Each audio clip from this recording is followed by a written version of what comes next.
کو یہ میسج لے کے آیا ہوں کہ لوگوں عقیدہ صحیحہ کی پہچان کر لو.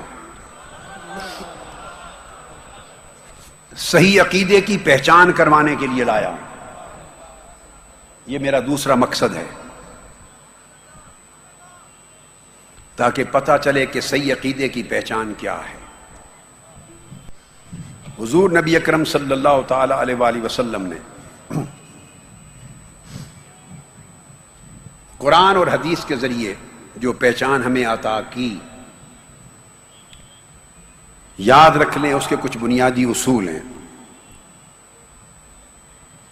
اگر عقیدہ صحیح رکھنا ہے، اہل سنت والجماعت کے عقیدے پہ رہنا ہے، سواد اعظم کے عقیدے پہ رہنا ہے، اور اپنے عقیدے کا تعلق و تسلسل حضور خواجہ اجمیر سے رکھنا ہے.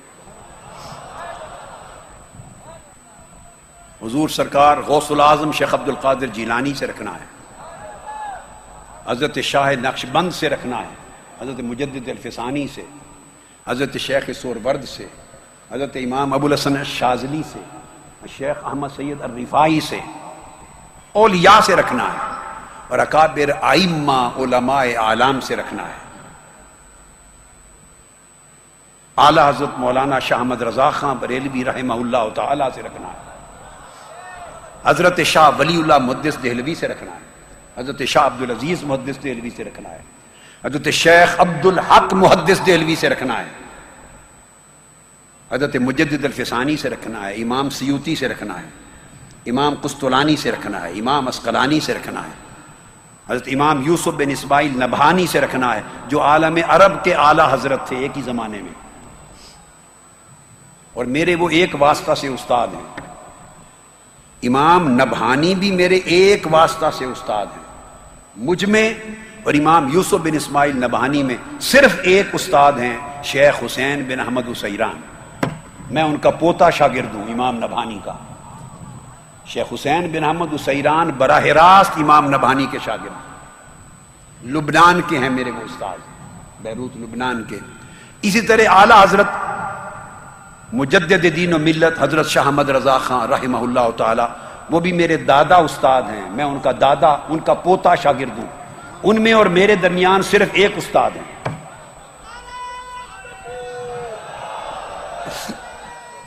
میرے استاذ حضرت مولانا ضیاء الدین مدنی ہیں.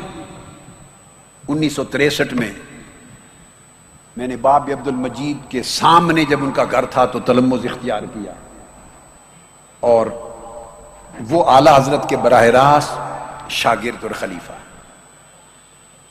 میرے ایک اور استاد مولانا ابو البرکات سید احمد القادری الالوری ہیں، وہ براہ راست اعلی حضرت کے شاگرد ہیں. ایک واسطے سے میں اعلی حضرت کا شاگرد ہوں پورا. میرے اساتذہ میں ایک اور مولانا سید عبد المعبود جیلانی ہیں جو 165 برس کی عمر میں جن کی وفات ہوئی، وہ اعلی حضرت کے تلامذہ میں سے تھے.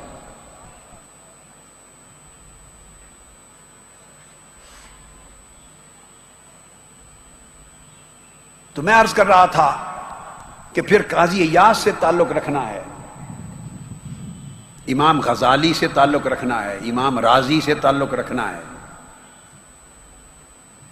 علی القیاس جتنے ائمہ مفسرین، امام خازن ہیں، امام بغوی ہیں، امام آلوسی ہیں، صاحب روح البیان، جتنے ہر دور کے محدث، مفسر، فقیہ، مجتہد علماء اور ائمہ اہل سنت کے، ان سے تعلق رکھنا ہے تو پھر ہمیں انہی کے علمی نقش قدم پہ چلنا ہوگا. جن چیزوں پر عقیدہ اہل سنت کی ترکیز ہے اور ہمیشہ ترکیز رہی ہے، ہمیشہ ترکیز رہی ہے، یاد رکھ لیں یہ نام اہل سنت ہے. 1400 سال سے بڑے بڑے اکابر ہوئے مگر اہل سنت کا نام بدل کر کسی بڑی سے بڑی شخصیت کے ساتھ مسلک کے نام کو نہیں جوڑا گیا. آپ میری بات کو سمجھیں، مسلک کے نام کو نہیں جوڑا گیا. حضور خواجہ اجمیر بھی تھے مگر اس مسلک کو مسلک اجمیریہ نہیں کہتے، اہل سنت ہی کہتے.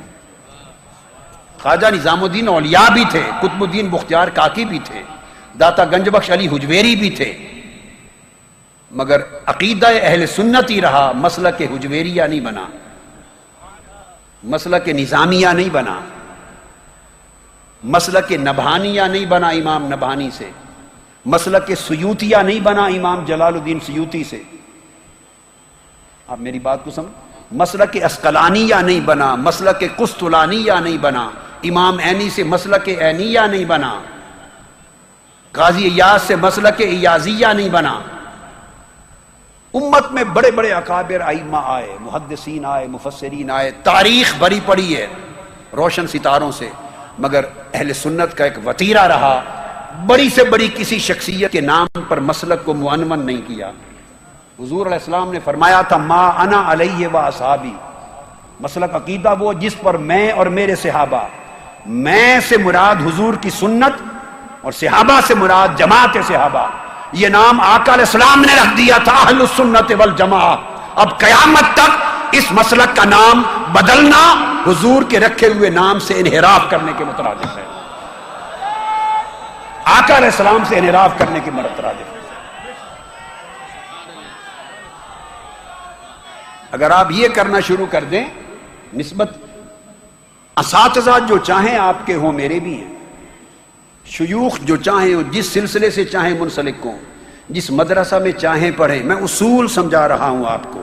انڈیا میں جس کسی عالم اور بزرگ سے چاہیں عقیدت رکھیں، یہ سب کچھ جائز ہے، مگر مسلک کا عنوان کسی بھی شخصیت، استاد اور شیخ اور پیر اس کے نام پر معنون نہیں ہو سکتا. جو کرے گا وہ سواد اعظم کو چھوٹا سا فرقہ بنانے کی سازش کرے گا، وہ اہل سنت کے ساتھ دشمنی کرے گا، اور اہل سنت کو امت مسلمہ کے 72 فرقوں میں شامل کرنا چاہے گا، 72 فرقوں میں شامل کرے گا، جو اہل سنت کے عنوان کی بجائے کوئی اور عنوان لگانا چاہے گا. آقا علیہ السلام نے فرمایا یہود میں 71 فرقے ہوئے، نصارہ میں 72 فرقے ہوئے، حدیث پاک. میری امت میں 73 فرقے ہوں گے. جتنے فرقے ہوں گے جہنم میں جائیں گے، اور جو جنتی ہوگا وہ ملت ہوگی. صحابہ کرام نے پوچھا یا رسول اللہ وہ کون ہے؟ فرمایا الجماعہ، وہ فرقہ نہیں ہوگا، وہ جماعت ہوگی. السواد الاعظم، وہ میری امت کی اکثریت ہوگی، وہ فرقہ نہیں ہوگا. اس لیے میں عمر بھر فرقہ پرستی کے خاتمے کی بات کرتا ہوں، اس لیے کہ فرقے جہنم میں لے جاتے ہیں، جماعت اہل سنت ہو یا سواد اعظم یہ جنت میں لے جاتا ہے.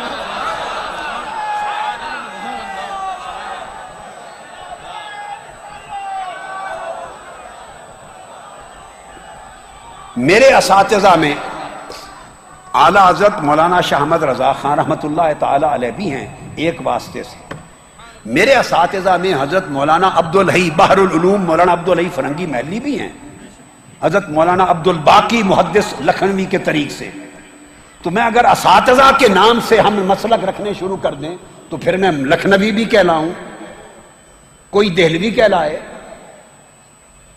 مولانا ارشاد حسین رامپوری بھی ہمارے سلسلے اساتذہ میں آتے ہیں، پھر کوئی ہم رامپوری بھی کہلانے لگ جائیں، کوئی حیدرآبادی کہلانے لگ جائے، کوئی بیروتی کہلانے لگ جائے. میرے اساتذہ میں امام نبہانی بیروت کے تھے، لبنان کے، تو پھر وہ فرقہ مسلک لبنانیہ بن جائے.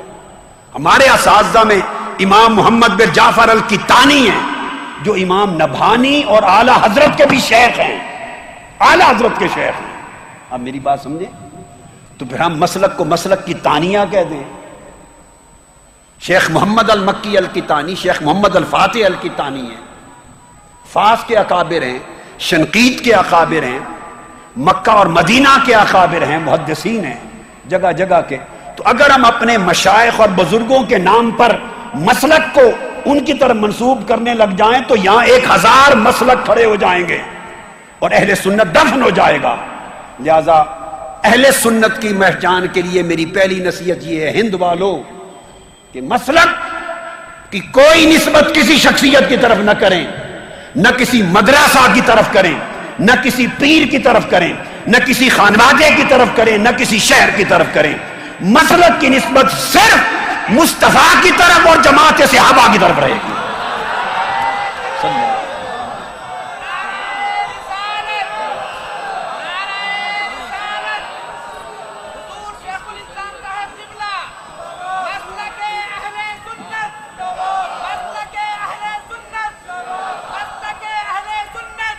جب آپ اپنے مسلک کو شخصیتوں کی طرف یا مدرسوں کی طرف یا اپنے پیروں اور سلسلوں کی طرف اور شہروں کی طرف منسوب کرنے لگ جائیں گے تو آپ کا سواد اعظم ٹکڑوں میں بٹ جائے گا اور آپ فرقے بن جائیں گے، اور فرقے حضور نے فرمایا 72 کے 72 فرقے جہنم میں جائیں گے، جنت میں فرقہ کوئی نہیں جائے گا، جنت میں تو سواد اعظم جائے گا اگر جماعت رہے گی، امت کی اکثریت رہے گی۔ پھر پاکستان اور ہندوستان والوں یہ سمجھو کہ جو گورکھ دھندے آپ کے ہیں، جو مسائل آپ کے ہیں، جن باتوں پر آپ فتوے لیے پھرتے ہیں، انہیں ہندوستان سے باہر تو ان باتوں کو جانتا ہی کوئی نہیں۔ وہ اہل سنت جو ملک کے شام میں رہتے ہیں ان پر کیا کہیں گے؟ وہ جو مصر میں کل اہل سنت ہیں ان پر کیا فتویٰ لگائیں گے؟ وہ سنی ہیں یا نہیں؟ وہ فلاں کے بارے میں کیا کہتے ہیں، فلاں کے بارے وہ فلاں بلا کو جانتے ہی نہیں۔ اردن و فلسطین میں اہل سنت ہے کیا کہیں گے؟ عراق میں اہل سنت ہیں ان پر کیا کہیں گے؟ ان کو تو پتہ ہی نہیں، یہ ہمارے ہند کے معاملات ہیں۔ تو ہندوستان کو مسلک اہل سنت کے اوپر نہ چڑھاؤ، مسلک کو ساری دنیا کے اوپر رہنے دو۔ میری بات سمجھیں آپ؟ مسلک کو ہند، سندھ اور پاکستان اور بنگلہ دیش سے اوپر نہ کرو، نہ علاقے کو نہ بڑھاؤ، چونکہ مسلک تو مغرب میں بھی اہل سنت، سوڈان میں بھی اہل سنت، لیبیا میں بھی اہل سنت، لیبیا کے بعد الجزائر میں بھی اہل سنت، ٹیونس میں بھی اہل سنت، عراق اور فلسطین اور اردن میں بھی اہل سنت، ملائیشیا انڈونیشیا میں بھی اہل سنت۔ ارے اہل سنت کا عقیدہ آقا کا میراث ماننے والوں کا عقیدہ، حضور کی غلامی محبت کا دم بھرنے والوں کا عقیدہ تو دنیا کی 50 مسلمان ریاستوں میں ہے، بلکہ 56 میں سے کم از کم 52 اسلامی ریاستوں میں ہے۔ وہ تو ہمارے انڈیا کے معاملات سے واقف ہی نہیں، انہیں تو یہاں کی بولی نہیں آتی، یہاں کے مسائل سے واقف نہیں۔ اگر آپ مسلک کے فیصلوں کے لیے یہاں کے گورکھ دھندے اور فتوے اور پمفلٹ اور تماشا شروع کر دیں گے تو ساری امت کہاں جائے گی؟ لہذا مسلک کی ایسی تعبیر کرو جو پوری امت مسلمہ کو قبول ہو اور ساری امت میں اہل سنت ایک ہی دھارے میں نظر آئیں، تاکہ اہل سنت سمندر نظر آئے، چھوٹے چھوٹے ندی نالے نہ بن جائیں، اہل سنت سمندر نظر آئے۔ اس کا ایک ہی طریقہ ہے۔ اب آپ پوچھیں گے کہ علاج کہ ہم کیا کریں، اس کے لیے کیا طریقہ ہے؟ میں نے تشخیص کر دی، بڑی بڑی ہستیاں ہر دور میں ہوئیں، مگر کسی زمانے کے مسلمانوں نے اپنے دور کے بڑے سے بڑے امام اور مجدد اور بڑی سے بڑی ہستی کے نام کے ساتھ مسلک کو بولیے نہیں جوڑا۔ اگر ہم جوڑیں گے تو ہم بدعت کے مرتکب ہوں گے، انحراف کے مرتکب ہوں گے۔ اس کا مطلب صرف ہمیں اپنی دکانداریاں چمکانے سے دلچسپی ہے، مصطفیٰ کے دین سے کوئی دلچسپی نہیں۔ ہمیں اپنے دھندے اور کاروبار سے تعجب ہے، اپنا پیسہ ٹکا جیب میں ڈالنے سے، اپنی دکان چمکانے سے غرض ہے، نہ مسلک سے دلچسپی ہے، نہ مصطفیٰ کے دین سے دلچسپی ہے۔ اب طریقہ کیا ہونا چاہیے آپ پوچھیں؟ طریقہ یہ، عقائد پر ارتکاز کریں، عقائد پر، توحید پر، جو عقیدہ توحید علماء اہل سنت نے سکھایا۔ میری اپنی پوری کتاب 2 جلدوں کی کتاب التوحید ہے، پڑھیے۔ عقیدہ رسالت پہ کنسنٹریٹ کریں، ایمفسائز کریں کہ کیا عقیدہ میں حضور کی شان و عظمت ہے؟ کیا اس شخص کے عقیدے میں آقا علیہ السلام کا عشق و محبت ہے؟ کیا اس کے عقیدے میں آقا علیہ السلام کا ادب اور تعظیم ہے؟ اس کے عقیدے میں حضور سے اتباع و نصرت ہے؟ اس پر کنسنٹریٹ اور ایمفسائز کریں، اور شناخت عقیدہ اہل سنت کی اپنی ذاتوں کو نہیں، ذات مصطفیٰ کو بنائیں صلی اللہ علیہ وآلہ وسلم۔ پھر اہل بیت اطہار سے محبت، ان کی مودت، ان کی تعظیم و تکریم اور پیروی، اس کو بنیاد بنائیں مسلک اہل سنت کی۔ پھر صحابہ کرام کی محبت، ان کی تعظیم و تکریم اور ان کی تعلیمات کی پیروی، اس کو بنیاد رکھیں اور شناخت رکھیں اہل سنت کی۔ پھر اولیاء اور صالحین سے تمسک، ان سے ارادت و محبت اور تعظیم اور پیروی، اس پر بنیاد رکھیں، شناخت رکھیں اپنے عقیدہ اور مسلک کی.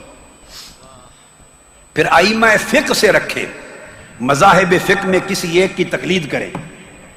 اگر آپ حنفی ہیں، شافعی ہیں، مالکی ہیں، حنبلی ہیں، اہل سنت میں کسی فقہ کی تقلید کرتے ہیں تو آپ سنی ہو گئے، فنش. اور عقائد کی میں نے بات بتائی، مثلا میں مذہباً فقہ میں حنفی ہوں، میں امام اعظم کا مقلد ہوں، حنفی المذہب ہوں، مگر باقی ائمہ فقہ جتنے ہیں ان سب کو حق مانتا ہوں. یہ طریقہ ہے اہل سنت کے عقیدے کا. ہندوستانی مسلمانوں کی اکثریت حنفی ہے، سو وہ امام اعظم ابو حنیفہ کے طریق کی مذہب کی تقلید کریں. اس میں خیر اور عافیت ہے اور گمراہی سے بچاؤ ہے. یہ ہے شناخت کا طریقہ اہل سنت کا، کہ کوئی ائمہ اربع، مذاہب اربع کا مقلد ہے بولیے یا نہیں ہے، اس پر پہچان رکھیں. پھر اس کے بعد اسلامی شعائر ہیں، نماز، روزہ، حج، زکوٰۃ، ارکان اسلام ہیں. پھر جمعہ ہے، عیدین ہیں، اس کو مانتے کرتے ہیں. اس کے علاوہ پھر مزید پہچان کرنی ہے تو آقا علیہ السلام کا میلاد شعار اسلامی ہے. جو حضور کا میلاد مانتا اور مناتا ہے وہ سنی ہے، فنش.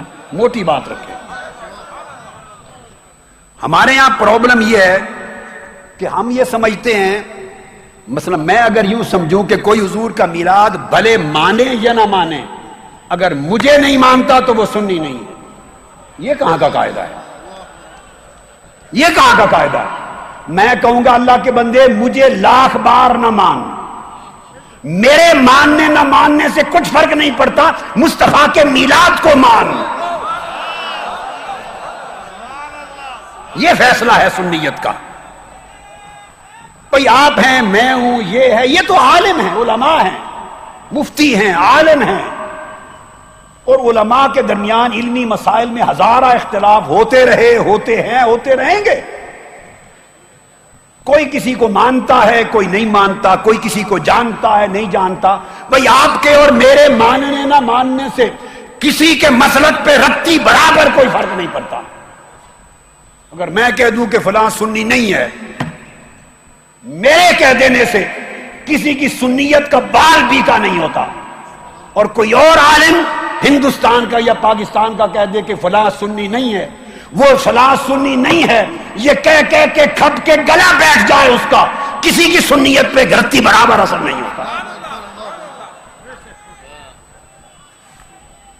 یاد رکھ لیں اصول کو. سنی کون ہے؟ جو ان تمام بنیادی قواعد اور عقائد کو ماننے کے ساتھ حضور کا میلاد کرتا ہے، محفل میلاد منعقد کرتا ہے، میلاد کا جلسہ کرتا ہے، جلوس کرتا ہے، حضور کی محبت کا اظہار کرتا ہے. یہ اسلامی روایت اور عظیم اسلامی کلچر کو زندہ رکھتا ہے. یہ اس کی سنیت کے لیے کافی ہے. پھر اس کے بعد اولیاء کرام کے ایام مناتا ہے. اور بڑھ کر اس کی سنیت کے لیے کیا چاہیے؟ وہ اولیاء سے منسلک ہے. وہ سلسلہ قادریہ سے، چشتیہ سے، نقشبندیہ سے، شاذلیہ سے، سہروردیہ سے، رفاعیہ سے، مرثیہ سے، ادبیہ سے، علویہ سے منسلک ہے. اولیاء صوفیاء سے ایام مناتا ہے، ان کے عرس کرتا ہے، قرآن خوانی کی محافل کرتا ہے، ایصال ثواب کی اجتماعات کرتا ہے، ذکر و درود و سلام کرتا ہے، اور محفل میلاد کے بعد کھڑے ہو کر بھی سلام پڑھتا ہے. ارے یہ سارا کچھ کرے تو پھر بھی سنی نہیں ہے. صرف اس لیے کہ آپ نہیں کہتے، آپ نے کہہ دیا سنی نہیں، تو کسی کو سنی بنانے یا نہ بنانے کا ٹھیکہ کسی نے دے رکھا ہے آپ کو؟ آپ کب سے ٹھیکیدار بنے ہیں سنیت کے؟ میں کب سے ٹھیکیدار بنا ہوں؟ کوئی اور ہم میں سے کب سے ٹھیکیدار بنا ہے؟ سنیت کا سرٹیفکیٹ دینے لینے کا ہم میں سے کوئی ٹھیکیدار نہیں ہے. سنیت کا مالک مصطفیٰ ہے.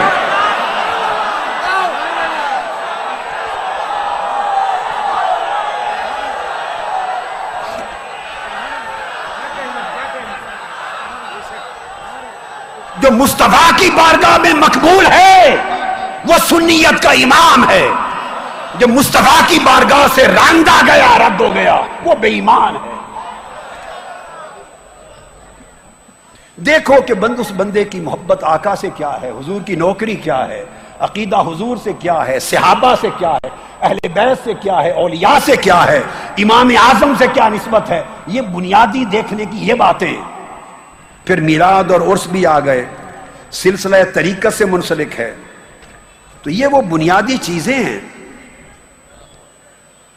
اگر یہ بنیادی چیزیں موجود ہیں تو وہ اہل سنت ہے، وہ اہل سنت ہے. اب دیکھیے، اگر آپ میری بات ماننا شروع کر دیں گے ایک عالم کے طور پر کہ جو میں کہوں ہر بات میری مانے تو سنی ہے، دوسرے عالم کی بات ماننا شروع کر دیں گے کہ اس کی ہر بات مانے تو وہ سنی ہے، ادھر سے ایک اور اٹھے گا اس کی بات ماننے کی شرط لگا دیں گے، میرا ہر فتویٰ میری ہر بات مانے تو سنی ہے. یہ شرائط کس نے لگائیں؟ قرآن میں آئیں، حدیث میں آئیں، آقا نے دی، صحابہ نے دی. یہ کس نے اختیار دیا؟ ہمیں کس نے ٹھیکیدار بنایا؟ یہ سنیت اور عقیدہ کانٹریکٹ نہیں ہے جیسے آپ کاموں کے لیے ٹھیکہ لیتے ہیں، سڑکیں بنانے کا، بلڈنگ بنانے کا. یہ ٹھیکہ نہیں ہے، یہ عقیدہ ہے. اور عقیدے کا 1400 سال کا تسلسل ہے، اور کسی کو داخل کرنے نکالنے کا حق نہیں. اس عقیدے میں اعلیٰ حضرت بھی بیٹھے ہیں، اوپر غوث پاک بھی بیٹھے ہیں، داتا گنج بخش بھی بیٹھے ہیں، خواجہ اجمیر بھی بیٹھے ہیں. اس عقیدے میں امام غزالی بھی بیٹھے ہیں، امام رازی بھی بیٹھے ہیں، امام نسوی بھی بیٹھے ہیں، ابو المنصور ماتریدی بھی بیٹھے ہیں، اس میں امام اعظم بھی بیٹھے ہیں. ارے اس میں بڑے بڑے بیٹھے ہیں. انہوں نے اپنے فتووں سے اختلاف کرنے والے کو مسلک اور عقیدے سے خارج نہیں کیا. آپ اور میں کون ہیں خارج کرنے والے؟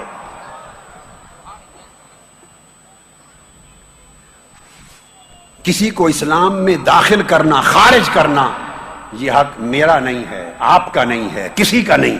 یہ اللہ رسول کا حق ہے.